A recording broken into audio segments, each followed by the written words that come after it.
저희가 지난번에 전화 통화하느라고 제대로 말씀을 못 나눴던 그런 분입니다. 오마이 TV 함께 호흡해 오고 있고 또 오마이 TV 사랑하는 분입니다. 김현성 광주경제진흥상생일자재단 대표 오셨습니다. 안녕하십니까 대표님? 네, 안녕하세요. 김현성입니다. 반갑습니다. 예, 저는 이게 오마이 네. 뉴스의 초기 시민 기자 출신입니다. 네. 오마이 TV의 네. 호의 여사란 이름으로 예, 제가 나름 장기적으로 출연했었죠. 네, 맞아요. 예, 평론가랑 같이. 그래서 아무튼 집에 온 기분이고. 집에 온 기분. 우리 박정호 앵커님 옛날에 네. 그 버스 안에서 저희가 있었죠. 기억나시죠? 네. 그 비 오는 버스 안에서 진짜 그 어려운 그 시대에 생각이 그때부터 납니다. 제가 출연했던 사람입니다. 자, 오랜 인연을 우리 김현성 대표와 오마이 TV가 맺어오고 가져왔는데요. 지난번에 저희 전화 통화하면서 광주의 네. 분위기, 광주가 좀 어떤지 이런 얘기도 좀 했었고 네.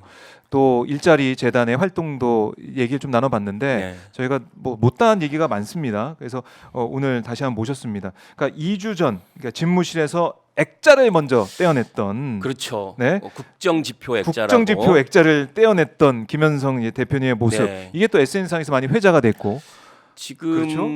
아마 제가 네. 그렇죠. 제가 처음 거의 그러니까 제가 볼 이제 때는 처음으로 그때 이제 주말에 네. 그러니까 7일 날인가요? 12월 7일 날 탄핵이 좌절됐을 때 네.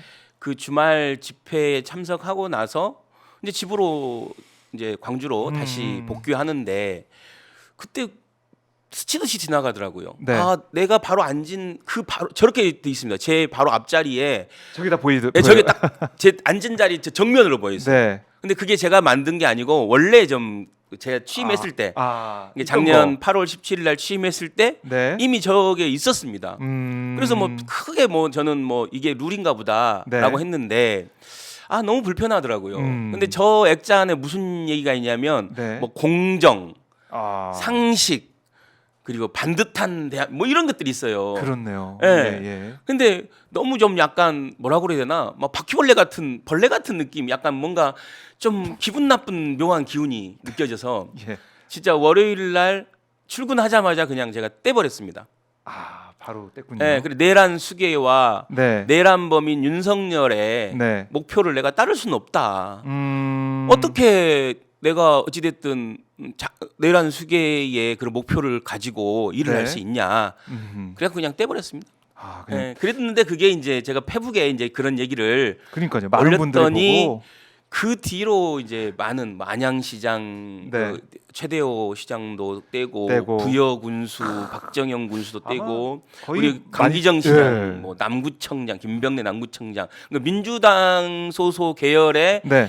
지자체장들은 거의 다 뗀 것 같아요. 그럴 것 같아요. 예, 제가 예. 봐도. 이게 이제 회자가 된 상황에서 맞습니다. 붙여놓고 있는 사람이 없을 것 같아요. 그리고 최근에 이제 예. 그 흑백 요리사에 나왔던 이 안유석 명장이라고 네. 광주의 명장인데 그분도 윤석열로 맡은 명장 타이틀. 그러니까 윤석열이라는 이름이 새겨진 명장 이게 윤석열을 지워버렸지 않습니까?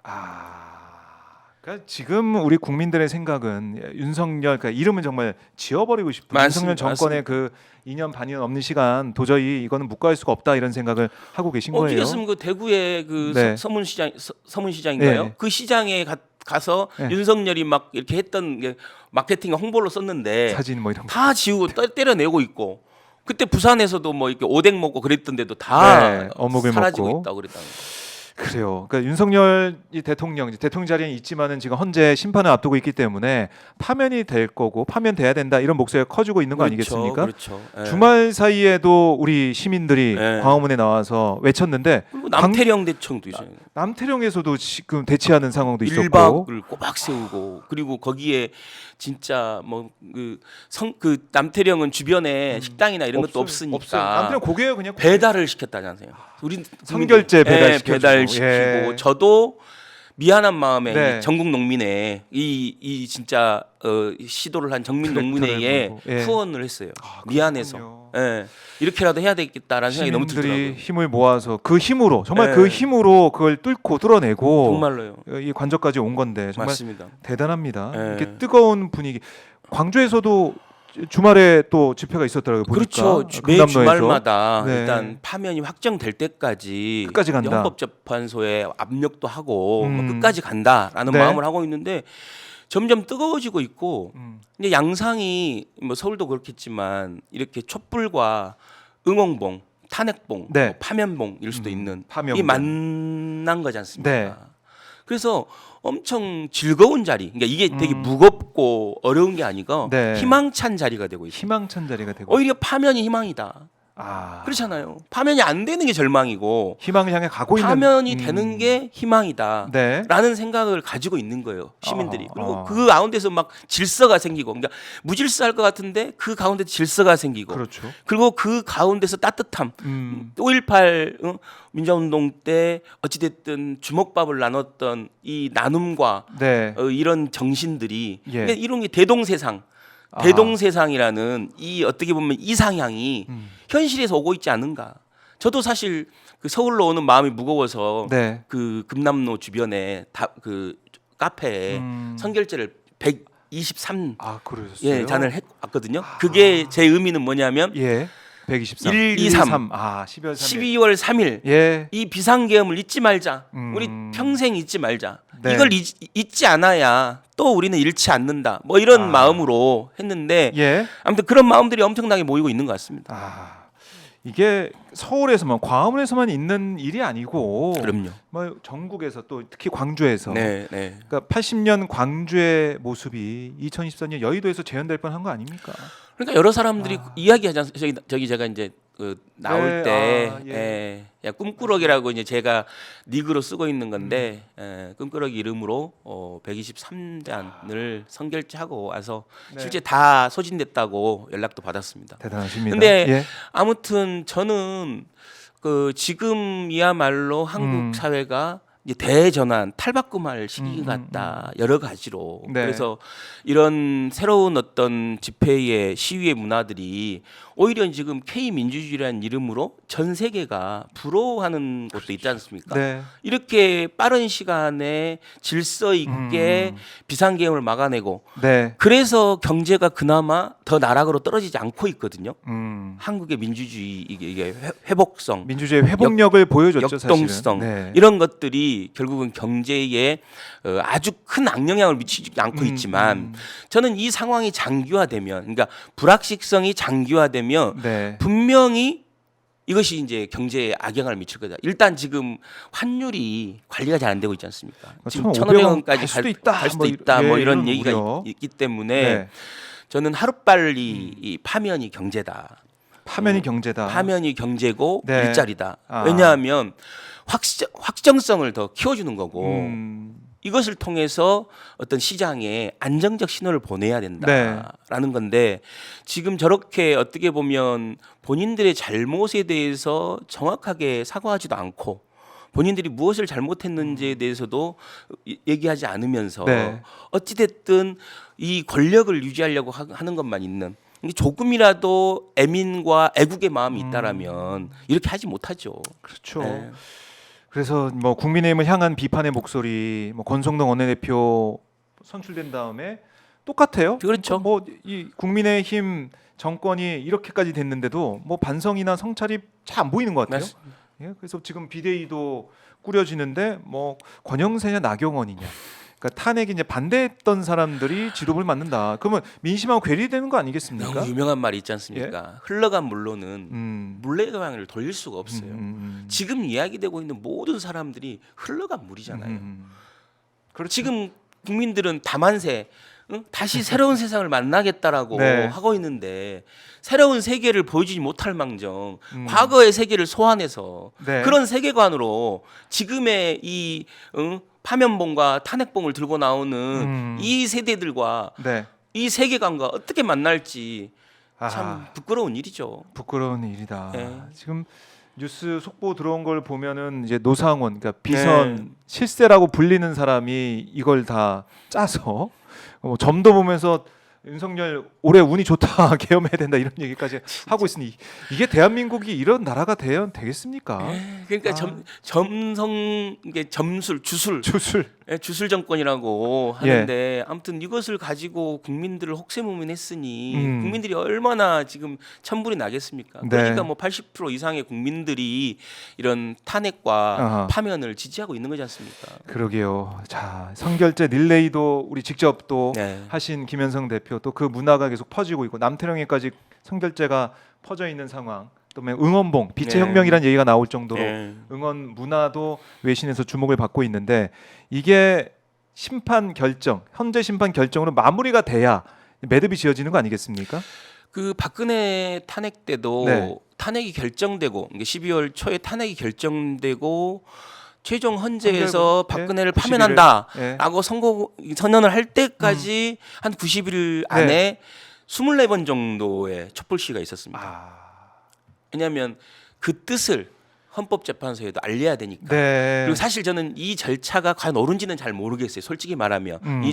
절차를 만들어서 헌법재판소가 마지막 결정을 하고 있는 건 모르겠지만 네. 어찌 됐든 있는 구조고 헌법 안에 있는 구조기 때문에 아마 저는 국민들의 이러한 목소리들이 전혀 외면할 수는 없지 않을까라는 네. 개인적으로 생각은 듭니다. 예. 외면하지 못할 것이다. 네. 뭐 오늘도 아마 헌재가 이제 보냈던 출석 요구서 뭐 이런 송달 서류 이걸 안 받고 있다고 하는데 헌재가 어떤 입장을 밝힐지는 봐야 될 것 같고 수사도 크리스마스 때 이제 받으러 오라고 그때는 좀 휴일이니까 더 네. 복잡하니까 받으러 오라고 공수처가 좀 배려까지 했는데 이것도 강간무소식이에요. 그렇죠. 지금 어찌됐든 네. 수사와 헌재 재판이 계속되는 과정에서 이 과정을 계속 그 딜레이 시키려고 하는 네. 일종의 침대 축구처럼 침대 축구. 침대 심판을 네. 받겠다라는 뭐 이런 뭐 목적인 것 같긴 한데 네. 저는 더 강한 저항이 음. 이 상황이 진행되면 길어지면 길어질수록 우리 국민들은 강한 저항이 있을 수 있다. 우리 어떻게 보면 동학농민운동, 동학농민혁명이 네. 뭐 현실적으로는 승리하지 못했지만 이번에 어찌됐든 남태령을 넘었던 그 힘은 네. 국민의 저항이거든요. 농민 혼자만으로는 쉽지 않았을 겁니다. 근데 그 광화문에 집회를 했던 분들이 가자. 남태령. 우리가 연대에서 남태령에 가서 이 농민들의 이 답답함을 뚫어주자. 네. 근데 결국은 그게 뚫렸고 어찌됐든 용산까지 간 거지 않습니까?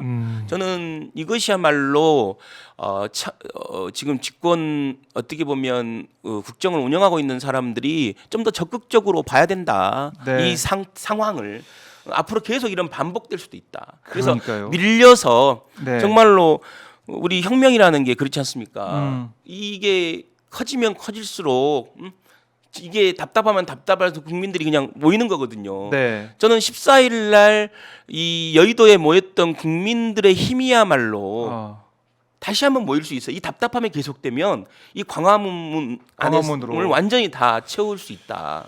과거에 박근혜 박근혜, 탄핵 때 예. 거의 절정에 달했을 때 한 200만 이상이 모였거든요. 그러니까요. 예. 야. 제가 그때 이제 서울시에서 보좌관을 하고 있을 시절이라서 잘 너무 아시죠? 잘 알고 있습니다. 네. 그때는 정말로 저희 서울시가 화장실 개방이라든가 그다음에 맞아요. 예. 이 진짜 전철과 관련된 부분이라든가 그리고 그 모였던 인구에 대해서 왜냐하면 논란이 많았어요. 뭐 주최 측은 뭐 100만이라 그러는데 경찰은 막 5만 막 이렇게 발표하고 그랬거든요. 너무 차이가 그 났죠. 당시에. 예. 그래서 그 당시 박원순 시장이 어떤 꾀를 냈냐면 지하철역에서 입출이한 숫자들 맞아요. 그걸 보자. 그리고 통신사에서 네. 비식별로 통신 데이터들 그걸 합쳐보자. 네. 그러면 그 숫자는 거짓말이 없지 않겠냐. 아하. 그렇게까지 해서 과학적 인파 숫자, 예. 과학적 인파를 통계를 내는 숫자를 실제 발표했어요. 그래서 200만이 실제로 공식적인 통계로 발표되고도 그랬습니다. 근데 지금 서울시는 어찌됐든 지난번 7일 날은 예. 아예 통신이 잘 안 터졌어요. 맞아요. 그래가지고 부랴부랴 통신사에서 와가지고 그래서 했잖아요. 그 당시에는 네. 100만이 모여도 왜 통신이 빵빵 터졌냐면 시에서 이동 기지국, 네. 움직이는 기지국을 설치해라. 그래서 불편이 없게 하자. 네. 근데 뒤에서 그리고 엄청 챙겼죠. 그리고 시위가 있을 때마다, 그러니까 집회가 있을 때마다 시장님이 지하에 상황실에 가셔서 지켜보신 거예요. 아하. 그 CCTV를 다 보면서 네. 어디가 어떻게 있는지 아. 하고 지시하시고. 그걸 몰래 그렇게. 그 조연처럼 이게 챙기시고. 예. 근데 지금 서울시는 되게 수동적이죠. 음. 되게 수동적인 위치만 하고 있는 거죠 지금. 네, 수동적인 모습 여기에 대한 비판이 있을 수밖에 없습니다. 네. 우리 정말 다시 한번 민주주의의 회복력과 민주주의의 위대함을 우리 대한민국 국민들이 특히 젊은 층들이 응원봉을 들고 나와서 노래를 다만세를 부르면서 야, 그렇죠. 이물량 행진곡이 아니라 다만세가 나오니까 네. 많은 분들이 오 새롭다. 또 그런 그걸 말씀하시더라고요. 또 그 예를 들면 적응하려고 이렇게 막 유튜브에 얼마나 많은 또 그 동영상이 돌아다녔습니까? 탄핵 리스트 뭐 해갖고 맞아요. 플레이리스트 예, 해갖고 예, 예. 그걸 저도 보면 플레이리스트. 그 거기에 그 가사가 진짜 너무 딱 떨어지고 그러니까요. 예. 그리고 이제 그 중간에 이 쉬는 곳에 이제 자기들 나름의 또 후렴구를 넣지 않습니까? 뭐 소원을 말해봐 윤석열 탄핵 막 그러지 않습니까? 그게 너무 저는 네. 너무 좋았어요. 아 이렇게 이 곡들이 그러니까 소녀시대가 민중 가수였구나. 민중 노래 우리 꽃다지 나중에는- 같은 민중 노래패였구나. 나중에는 진짜 우리 후손들이 아 소녀시대 하면 민중가수 민중 노래패. 그러니까 우리 때 꽃다지 뭐 이런 거 있잖아요. 예. 노래를 찾는 사람들이 이런 게 있었지 않습니까? 놓쳤어. 그러니까 그 민중 노래패가 소녀시대로 환생했다. 예. 그래서 그걸 진짜 너무 딱 떨어지게 하니까 너무 좋더라고요. 예, 좋습니다. 네. 그러니까 노래 부르면서 우리가 다시 한번 뭐 신나기도 하고 뭐 네. 새롭기도 하고 즐기고 있는 그런 상황인데 이게 언제까지 이어질지 모르겠습니다. 하지만은 탄핵 심판이 내려질 때까지는 쭉 이어진다. 그렇죠. 이거는 확실하다. 파면이라고. 네. 네, 파면 때까지는 우리 국민들이 계속 이 응원봉을 들고 현장으로 갈 것이다. 맞습니다. 이렇게 강조를 해보겠습니다. 네. 그리고 이제 경제 얘기를 저희가 좀 해봐야 될 것 같은데 경제가 너무 어렵다. 소상공인들 맞습니다. 특히 뭐 무역업이나 기업하시는 분들도 우리나라 신인도가 이렇게 떨어지는 게 아니냐 우려를 하고 있고 환율도 지금 요동치고 있으니까 네. 너무 걱정인데 오늘 이재명 대표가 이런 얘기를 했네요. 지금이 IMF 때 같은 엄중한 상황이다. 맞습니다. 추가 경정 예산 편성을 반드시 해야 된다. 이렇게 강조를 하고 있어요. 그러니까 지금 내수가 살아나기 위한 그런 맞습니다. 조치를 해야 된다. 이런 엄중한 상황이다. 이런 얘기를 하는 것 같은데 어떻게 보세요? 그러니까 한국은행에서도 얼마 전에 비상계엄 이후에 네. 금융 경제 예측 보고서를 썼는데요. 이제 거기에 보면 주요한 게 2004년과 2016년 탄핵 상황. 근데 그때는 경제가 상승 국면이었지 않습니까? 경제가 상승하는 국면이었기 때문에 네. 이 정치나 외부적 상황에 영향을 덜 받았다. 상대적으로 경제가 그렇게 크게 흔들리지 않았다. 네. 근데 지금은 경제가 이렇게 좀 하락하는 국면. 지금. 우리 한국은 하락하는 국면이었고 또한 외부의 이런 권력 교체, 미국의 트럼프의 권력 교체와 미중 간의 갈등. 네. 트럼프는 유일하게 하는 것이 중국에 대한 보복이에요. 복수. 관세. 그러니까 얘기를. 트럼프 1차 내각 이 인선에 네. 딱 핵심 키워드가 복수라고 하는 사람도 있어요. 복수. 왜냐하면 중국의 그러니까 트럼프는 우한 바이러스라고 해요. 지금도 중국 바이러스, 코로나 바이러스를. 그래서 왜 코로나라고 안 하냐? 그랬더니 네. 아니, 사실을 사실대로 얘기하는데 왜 그러냐? 이런 식으로 반박하고 그 코로나 바이러스 때문에 본인이 재선이 안 됐다고 생각하는 거예요. 그래 갖고 유일하게 트럼프 네. 머릿속에는 이제 중국과의 복수야. 그리고 미중 간에 굉장한 갈등이 생길 건데 네. 이런 어떤 외적인 요인까지 합쳐져서 한국경이 굉장히 복잡하다. 이제 그러면 지금 어떻게 해야 되느냐? 네. 그래 가장 첫 번째로 그 한국은행 보고서에서 얘기하는 게 여야 추경이에요. 추경. 그러니까 내수 회복을 위해서. 내수 회복을 위해서 돈이 소비가 돌아야 되니까. 소비가 급속하게 줄고 있어요. 엊그제 이제 광주에서 네. 예를 들면 광주 신용카드 사용률 작년과 올해를 비교하면 35%가 떨어졌어요. 네, 네. 소비가 죽고 있는 거예요. 그래요? 소비가. 그리고 전국을 100이라고 볼 때 네. 지금 광주의 소비 지수는 90으로. 어. 그리고 실제로 골목 상권이나 이런 데 가 보면 네. 아, 사장님 죄송한데요. 예약 취소해. 전화가 오면 대부분이 예약을 하겠다 이게 아니고 깜짝 놀라신대요, 사장님이. 전화를 받으면 네. 첫 번째 말임이 사장님 죄송한데요. 몇 월 며칠 예약 취소해야 될 것 같아요. 이게 지금 이 현실입니다. 현장에 가보면 저는 현장에 있지 않습니까? 네. 그래서 저도 계속해서 요구하고 소비 캠페인을 해야 한다. 그래서 이제 광주시는 강기정 시장의 결단으로 지금 두 가지를 급하게 하고 있는데 네. 하나는 지역화폐. 지역 화폐. 광주 상생카드를 10%까지 할인해 준다. 지금은 오. 7%인데 야, 그걸 높여서 3% 예. 이상을 할인해 주는 거예요. 그러니까 예를 들면 내가 10,000원을 가지고 있으면 예를 들면 만 원, 그러니까 10만 원을 11만 원으로 쓸 수 있는 거예요.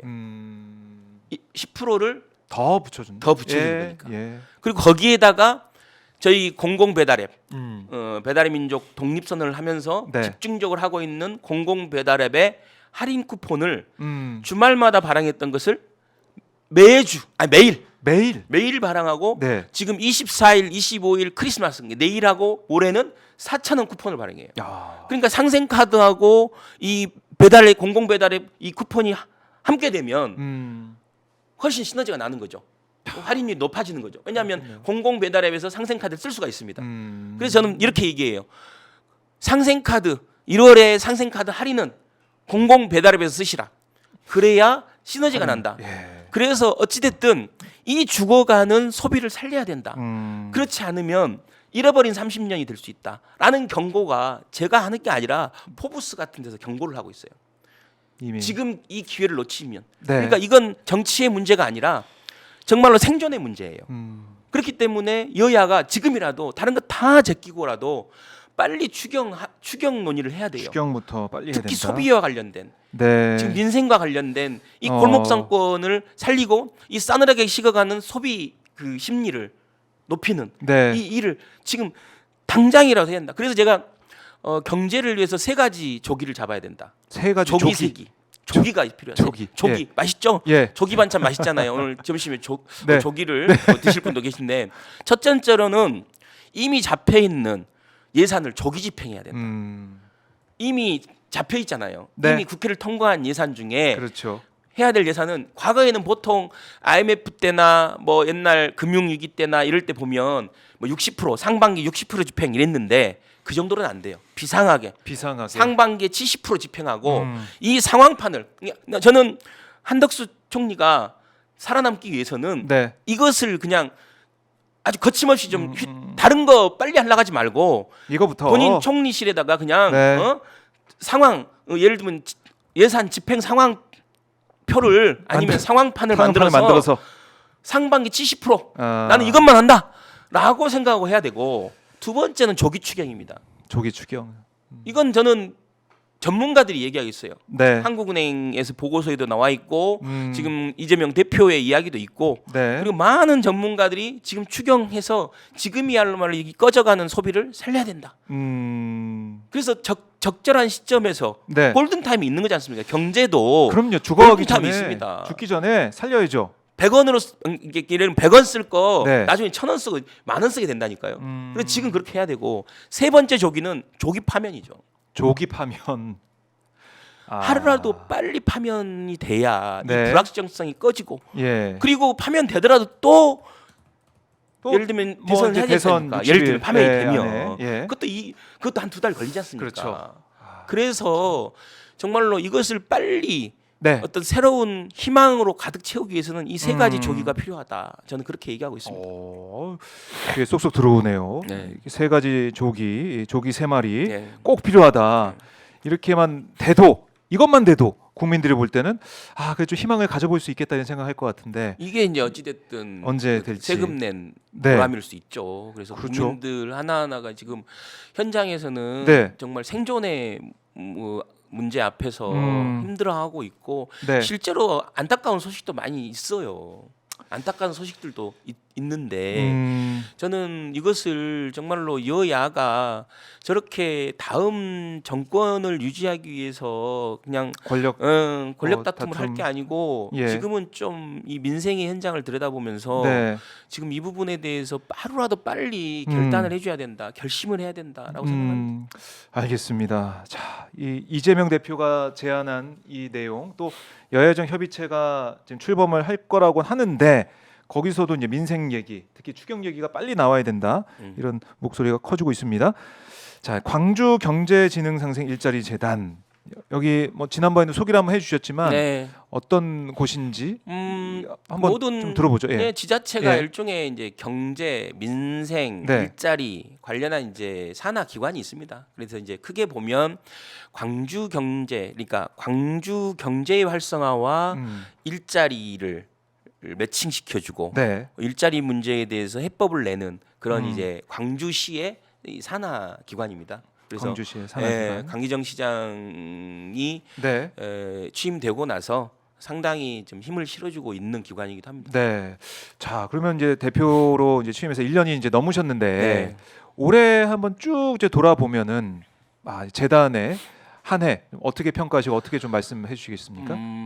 일단은 네. 좀 제가 그 처음에는 예를 들면 열매를 맺어야겠다. 열매. 빨리 성과를 내야겠다라는 생각을 했는데 조급증. 그런 것보다는 예. 씨앗을 뿌리는 사람이 되겠다라고 마음을 고쳐먹은 이제 해였고 예. 그래서 어떤 씨앗을 뿌려야 되느냐라는 건 이제 한 3가지 정도의 제가 씨앗을 뿌려야겠다라고 했는데 첫째는 이 디지털 전환이라고 디지털 경제라고 이야기되는 이 문제에 대해서 네. 공공은 어떤 자세를 가져야 되느냐. 그러니까 디지털 경제, 디지털 전환 이것이 선은 아니거든요. 무조건. 그렇죠. 결국은 이거 자체는 우리가 대응하고 함께 가야 되지만 결국은 이것을 어떻게 받아들이느냐. 그래서 이제 포용적이고 공정하고 네. 정의로운 디지털 전환 도시 광주.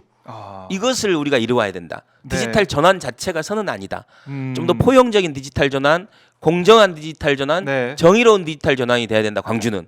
라고 해서 첫 번째로 이제 배달의 민족 네. 독립 선언을 했죠. 7월 19일 날 배달의 민족이 갑자기 네. 배달 중개 수수료를 6.8%에서 9.8%로 3%를 인상했습니다. 실제로는 44%죠. 그러니까 6.8에서 9.8이니까 네. 44%로 인상한 거예요. 어떤 것도 이렇게 예를 들면 그 비용을 부담해야 되는 사람들과의 충분한 소통이 없거나 네. 아니면 그것에 대한 이해 없이 그때가 어떤 때입니까? 그때도 탄핵 지금 상황보다는 좀 나을 수 있을 수 있었지만 그때도 골목상권이 무너진다. 뭐 소상공인이 어렵다. 그래서 윤석열조차도 네. 전기료를 지원해주고 아하. 배달료를 지원해주고 대책을 마련했을 때입니다. 7월 네. 초에. 근데 그 대책을 마련하자마자 배달의 민족이 기습 인상한 겁니다. 네.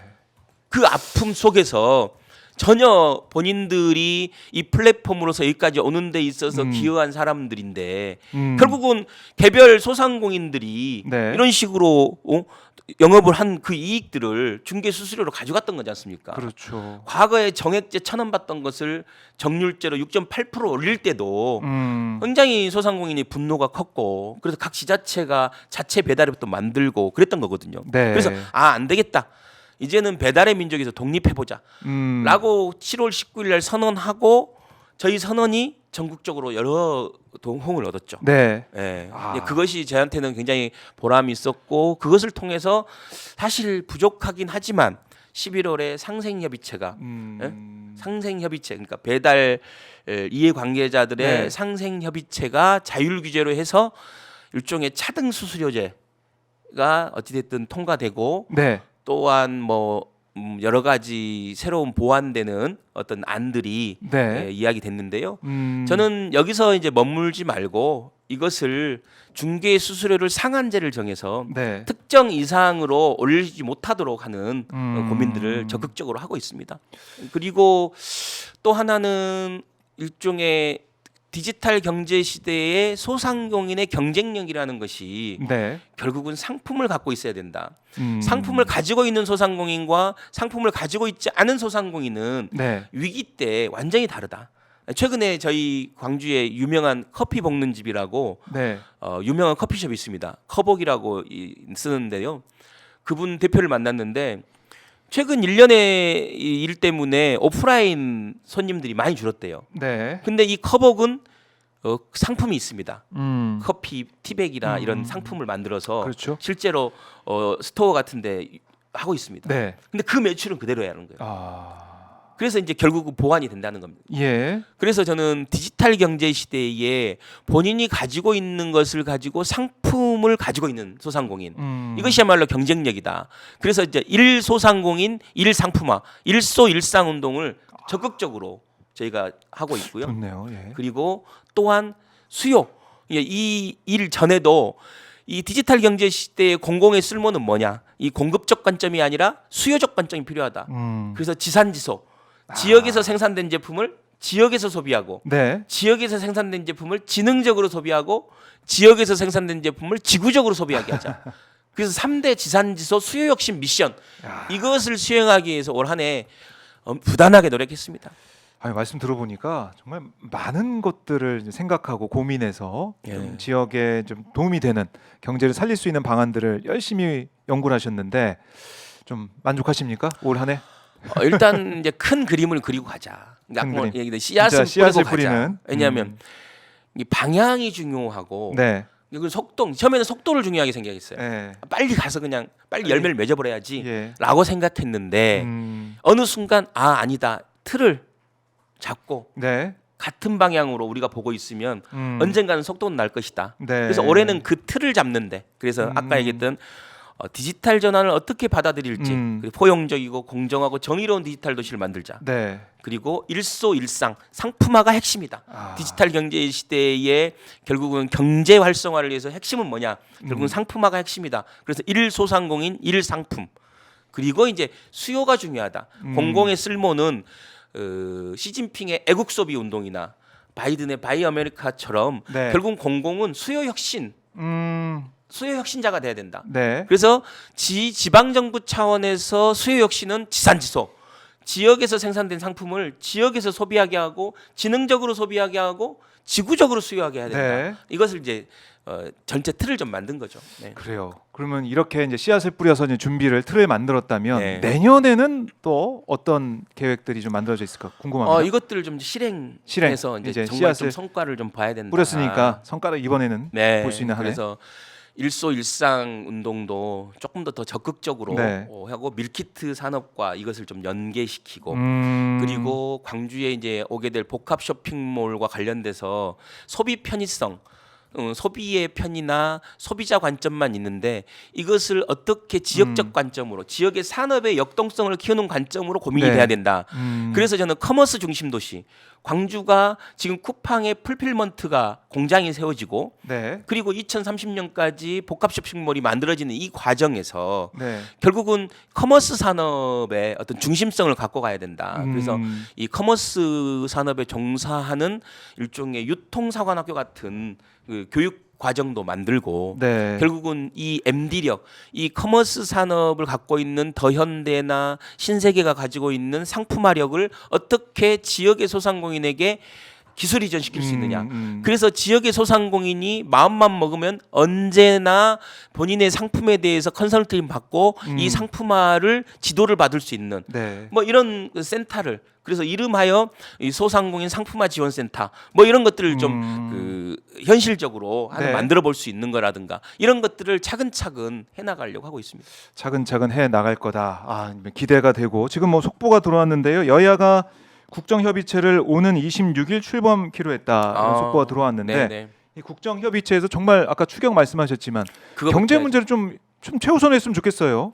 왜냐하면 그건 이제 정쟁의 문제가 아니니까. 그러니까 민생. 다툼의 문제는 어떻게 보면 게 구동존이라는 말이 있지 않습니까? 네. 같은 것은 먼저 구하고 음. 다른 것은 놔둔다라는 것처럼 여야 협의체가 서로 합의되지 않는 것을 안건으로 첫 번째부터 하는 것보다는 네. 이 효용성을 여야 아하. 협의체의 효용성을 먼저 보여주기 위해서는 예. 민생과 경제 아니 한국은행조차도 리포트를 통해 갖고 그러니까요. 지금 중요한 것이 여야 간 빠른 추경이다라고 얘기하고 있으니 네. 그것을 먼저 진행함으로써 이 음. 효용성을 좀 보내주면 좋겠다라는 생각입니다. 네.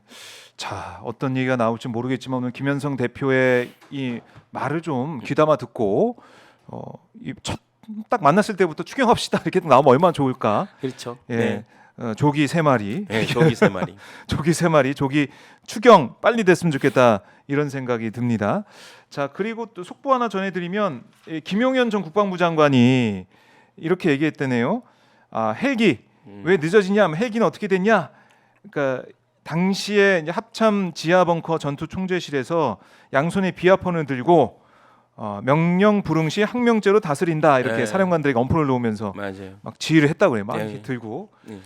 야, 이런 이 군인의 모습들, 이런 정권의 모습을 보면서 국민들이 너무나 이제 걱정하고 계시고 불안한데. 그렇죠. 네. 정말로 아, 어떻게 군대를 보낸 부모님들은 진짜 그러니까요.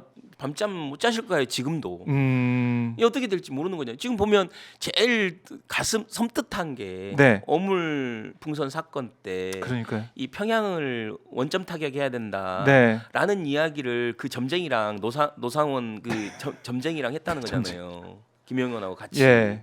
합참에서는 아무 논의도 없는 걸 본인들끼리 그래서 그것을 가지고 원적 차역하느니 뭐니 예. 막 그런 얘기까지 나왔던 것이고. 그러니까요. 이 속보가 들어올 때마다 저희가 전해드리고 있는데 속보가 들어올 때마다 깜짝 놀라요. 맞아요. 정말 이랬어? 맞아요. 맨 처음에 롯데리아에서 내란 사실이겠어? 모의를 했어? 맞아요. 그것도 한 번이 아니고 두 번이나 거기 갔어? 예. 막 이거 깜짝 놀라고 있는데 이런 국민들이 안심할 수 있게 이 도감청의 가장 안전한 장소라잖아요. 시끄러우니까 옆에서. 그러니까 이제 저는 이제 롯데리아가 의회의 일종의 노이즈 마케팅이 됐다. 그래서 뭐 진짜 내란 버거 같은 거 나왔으면 좋겠다. 응? 이럴 때. 뭐 이제 좀 당혹스럽겠지만은 네. 그 햄버거 가게에서는 당혹스럽겠지만 네. 국민들이 볼 때는 예. 아유 뭐 정말 국민들한테는 그러니까 제일 안전한 곳이 그런 네. 패스트푸드 시끄러운 곳이구나. 도감청의 제일 안전한 곳. 그 별의별 생각 저희가 다 하게 예, 됩니다. 많은 지식을 알려주고 있죠. 많은 지식을 쓸데기 없는. 예. 알게 되고 있어서 네. 저희 뭐 웃으면서 하고 있지만 좀 끔찍했던 아유. 그런 상황인데 하마터면 헬기가 좀 빨리 왔으면 좀 큰일 날 진짜 뻔했다. 큰일 날 뻔했죠. 이런 생각을 계속 정말로 하게 막 됩니다. 끄집어내라 그러고 진짜 그게 현실로 됐으면 아니 그리고 지금 최근에 그 보좌진들 네. 아니 지금 다 이현희 의원실에 홍성일 보좌관이라고 네. 이게 사진 찍히고 막 그런 분 있는데 이제 탄핵이 끝나고 병원에 가겠다 해서 오늘 딱 보니까 기부스를 냈더라고요. 사진을 올렸더라고. 그래서 왜 그러냐고 그랬더니 그때 그 후유증이 나타나고 있는 거예요. 그래서 손배 청구하라고 내가 그랬어요. 응? 손배 청구하라. 국가를 상대로 손배를 청구하든가 해라. 네. 진짜 지금 그때 이제 골병 들은 거죠. 그때는 아하. 이제 긴장했으니까 네. 이 병증이랑 그거잖아요. 교통사고 이후에는 바로 안 나오잖아요. 네. 그래서 오랫동안 입원했다가 해야 된다는 게 그거잖아요. 이게 지금 딱 탄핵에 그 탄핵을 막았던 그 비상계엄을 막았던 그 보좌진들이 네. 일종의 나는 정신적인 트라우마 치료도 해줘야 된다고 봐요. 아. 예를 들면 그 보좌진들한테 정신 상담도 해야 된다면 하고 이렇게 지금 통증이 나오고 막 수술을 하고 네. 기부스를 하는 이런 것들에 대해서도 좀 뭔가 지원이 필요하죠. 네. 진짜 용기 있는 사람들 아닙니까? 그러니까요. 예. 그런 우리 국민들이 우리 시민들이 다 지켜낸 그런 대한민국 민주주의예요. 나경원은 국민 보고 도망갔잖아요. 민주당 지지자가 에워싸고 있어서 못 간다. 그러니까 국민이 문장 지지자가 가라고 그러지 그러면 막 맞겠습니까? 아유 그러면 그 들어간 국민의힘 의원들은 뭡니까 그러면? 그러니까 18명 투표하는 모습도 저희 볼 수가 있었는데 말도 섞기 싫어요 그냥. 아유. 그게 아마 이제 국민들의 정말 그 본 마음이고 그렇죠. 답답한 마음이에요. 아마 그렇게 보였을 거예요. 네. 그 나경원한테는 막 그 사람들이 악마로 보였을 수도 있어요. 괴물로 보였을 수도 있어요. 그렇지 않을까요? 예.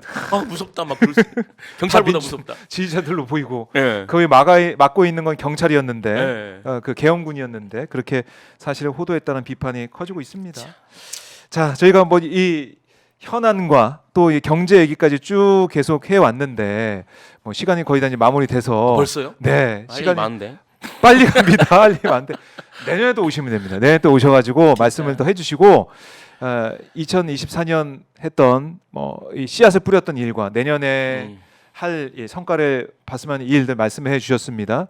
일자리 문제 또 어떻게 해법을 만들어낼지 포함해서 끝으로 하고 싶은 말씀이 있다면 말씀을 듣고 마무리하겠습니다. 제가 26일 날 민주당의 을지로위원회에서 이제 공공배달앱 뿐만 아니라 이제 소상공인들 민생경제 관련한 토론회가 있어서 또 올라오게 됩니다. 네. 10시에 하는데 그때 좀 얘기 드리고 싶었던 몇 가지를 얘기 드릴게요. 네. 첫째로는 이 공공배달앱의 배달료 영세 소상공인 배달료 지원이 네. 2천억 정도가 잡혀 있다고 알고 있어요. 올해 이제 예산을 통과된 거죠. 네. 근데 이것을 민간 배달앱과 동일하게 이렇게 지불을 한다라고 네. 하면 이 마켓쉐어로 나눠주는 것밖에 안 됩니다. 그래서 벌을 받아야 될 민간 예. 배달앱이 상을 받게 됩니다. 그래서 저는 공공 배달앱에 우선 사용할 수 있게 해야 된다. 그래서 정부의 이 공공 배달앱과 관련된 정책적 방향이 네. 저는 윤석열도 이랬다고 봐요. 이랬다고 알고 있어요. 뭐냐면 민간 배달의 민족이 두려워할 만한 유효한 공공 배달을 만들자. 네. 이게 본질적인 처방이다. 아. 이제 일종의 자율규제 뭐 3년짜리 뭐 이렇게 만드는 것이 아니라 진짜 핵심은 이 공공 배달앱이 경쟁력을 갖는 것이다라고 이야기한 걸로 알고 있습니다. 네. 그 상생협의회 위원장이. 그러면 이것을 공공 배달앱이 경쟁력을 갖고 있도록 이 영세 소상공인 배달료 지원은 그렇게 써야 된다. 그래서 전체를 공공 배달앱에 쓸 수 있게 하든가 아니면 일부 50%는 무조건 공공 배달앱에 활용할 수 있도록 하든가. 그래서 공공 배달앱이 경쟁력을 갖게 해야 된다. 네. 그리고 공공 배달앱을 어찌됐든 유지하고 있는 지자체에 매칭을 해서 지원하는 방향도 있다라고 네. 생각하고요. 두 번째는 지금 테이블 오다라고 해서 네. 스마트 오더라고 해서 키오스크나 태블릿을 강제하고 있습니다. 정부의 기관들이 보조금까지 줘가면서 이 장치형 스마트 오더에 혈안이 돼 있어요.